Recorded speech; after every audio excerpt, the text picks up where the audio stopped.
Ei, estudante, aqui quem fala é Manuel Cabral e vamos então dar continuidade aí à parte de notação científica, agora só que fazer uma definição de ordem de grandeza, que está relacionado diretamente com notação científica, beleza? Vamos então para a tela ver as características de uma ordem de grandeza. No nosso dia a dia, é muito comum não conhecermos um valor exato de uma determinada grandeza, seja ela qual for. A maioria dos valores nós não sabemos realmente o valor exato daquilo. Então o que é que acontece? Nós geralmente adotamos aproximações, valores aproximados daquele determinado valor, ou daquela determinado parâmetro ou algo relacionado. Vou agora citar aqui alguns exemplos para a gente ver o quanto a gente não sabe todos os valores referentes que temos no nosso dia a dia. Vamos agora parar para pensar e imaginar o seguinte: é possível você conhecer exatamente a população do mundo neste momento? Não. Por quê? Eu já respondo não assim direto.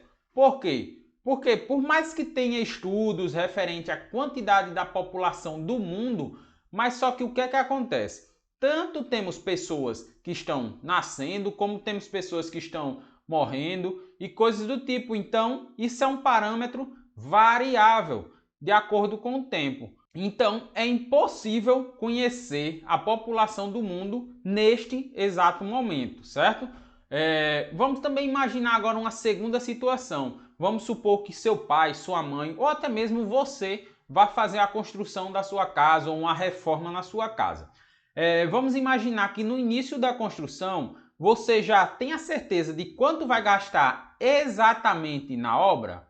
Não. Você pode ter valores aproximados, porém você pode gastar tanto mais quanto também pode gastar menos. Por que isso? Vamos imaginar então que você comprou 1000 tijolos para a reforma da sua casa. Só que, no caso, você não precisou dos 1000 tijolos, precisou de 998. Então você, ao invés de gastar mais, você economizou.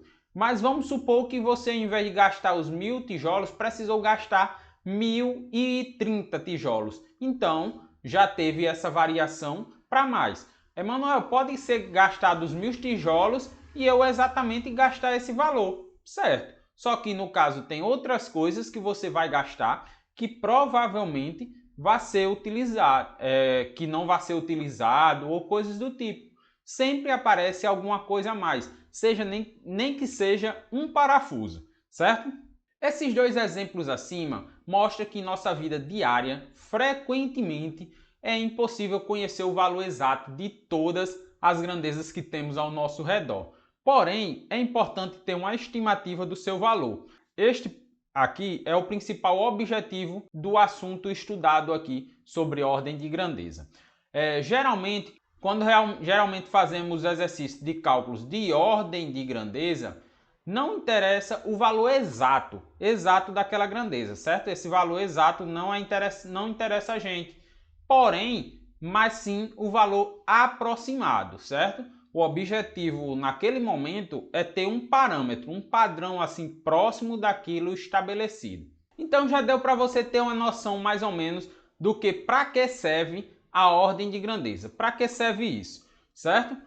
Mas vamos mais a fundo, vamos entrar mais a fundo ainda nesse conteúdo.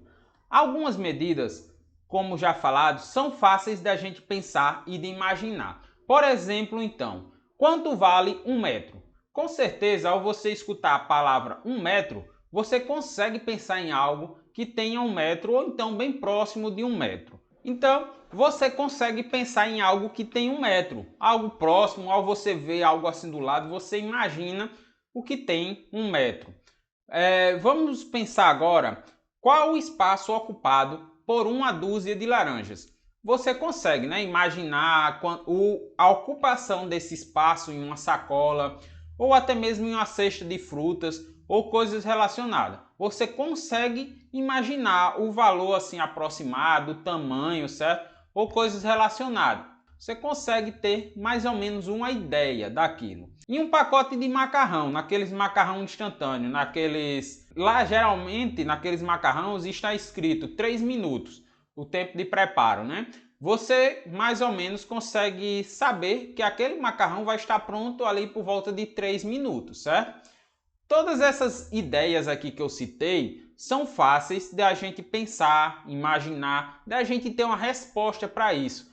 Porém, agora vamos pensar em situações que a gente está no nosso dia a dia, porém é muito difícil de se pensar. Vamos pensar agora no seguinte: quanto vale 1 milhão de quilômetros?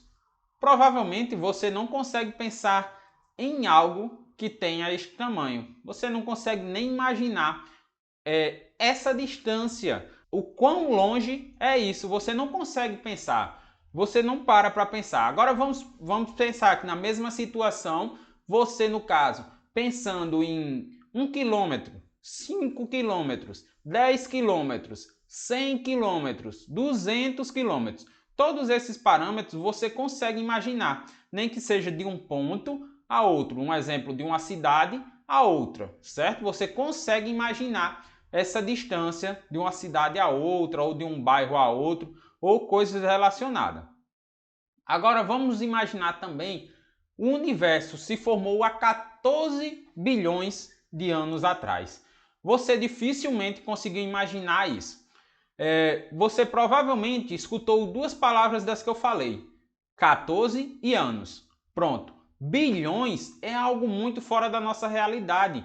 Então, escutar a palavra bilhões, a pessoa não tem nada palpável, nada imaginável. Agora, a partir do momento em que eu digo que uma pessoa completou 100 anos, uma pessoa completou 50 anos, você consegue imaginar esse tempo, você consegue, é mais palpável para você. Você tem mais noção desse tempo. Porém, 14 bilhões de anos atrás, você dificilmente terá a noção exata dessa idade, certo? Para estes casos aqui, é muito difícil imaginar. É muito difícil até de pensar em algo relacionado a isso. Com isso, então, foi se estabelecido a ordem de grandeza para determinar esses termos. E com isso, criamos dois métodos que é bastante utilizado, porém ainda não definido qual dos dois que é para ser utilizado. Cada autor, às vezes, utiliza um ou utiliza o outro, que é quando definir quando o valor é maior ou menor. Por quê? O que é que eu quis dizer com isso? Vamos supor, então, que eu tenho um elemento qualquer lá, que ocupe um espaço de 1000, certo? Então, 1000 é uma potência de 10 à terceira. Como é que eu vou saber se a ordem de grandeza desse elemento é 10 à terceira, é 10 à quarta ou 10 à segunda? Como é que eu sei? A partir daí, então, que foi criada a média geométrica e a média aritmética dessa situação, oferecendo, então, esse padrão, se a gente vamos utilizar um valor para mais, para menos, ou até mesmo o próprio valor da ordem de grandeza. Porque lembrando, né, a ordem de grandeza, nós temos a mantisa e a potência. A potência, ela é elevada a um determinado expoente, que possui uma ordem de grandeza, certo? O n lá, aquele n em questão. Então, com isso, nós não conseguimos ter um padrão exato, um valor exato da ordem de grandeza. Nós não conseguimos, então, nós não conseguimos ter uma resposta exata de um determinado valor, nós utilizamos então o padrão de ordem de grandeza. O que é que acontece? Basicamente, a ordem de grandeza, vamos fazer uma breve definição. Ele funciona da seguinte forma: a ordem de grandeza de um número n é a potência de 10 mais próxima do valor em questão. Assim, para obter a ordem de grandeza de um número n qualquer, em primeiro lugar, devemos fazer o seguinte passo: transformá-lo em notação científica, certo? Primeiro passo que devemos realizar é transformar o valor em notação científica. Ou seja, naquele velho formato que a gente já conhece. Nós temos um número n muito pequeno ou muito grande, multiplicado então por 10 elevado a n vezes a, certo? Onde a é a mantisa e o 10 elevado a n seria a potência. Só que o 10 elevado a n com uma determinada ordem de grandeza n, certo? Para o caso em questão, o que é que a gente faz? É necessário ter aquele mesmo padrão, né? O A é preciso estar dentro daquele intervalo, menor que 10 e maior ou igual que 1. E a mantisa, no caso, no momento que a gente vamos definir a ordem de grandeza, a mantisa é excluída. Nós não precisamos da mantisa. Não precisamos no caso inicialmente do valor de A. Não necessitamos desse valor de A inicialmente. Só necessitamos no caso então do outro denominador, no caso a ordem de grandeza. Sabendo então dessa definição, a gente já consegue obter e definir a ordem de grandeza através daqueles meios termos, né, que eu falei, que é através da média geométrica ou da média aritmética, onde no caso vamos definir esses dois termos na próxima videoaula, beleza? Por hoje então ficamos por aqui e nos vemos na próxima videoaula.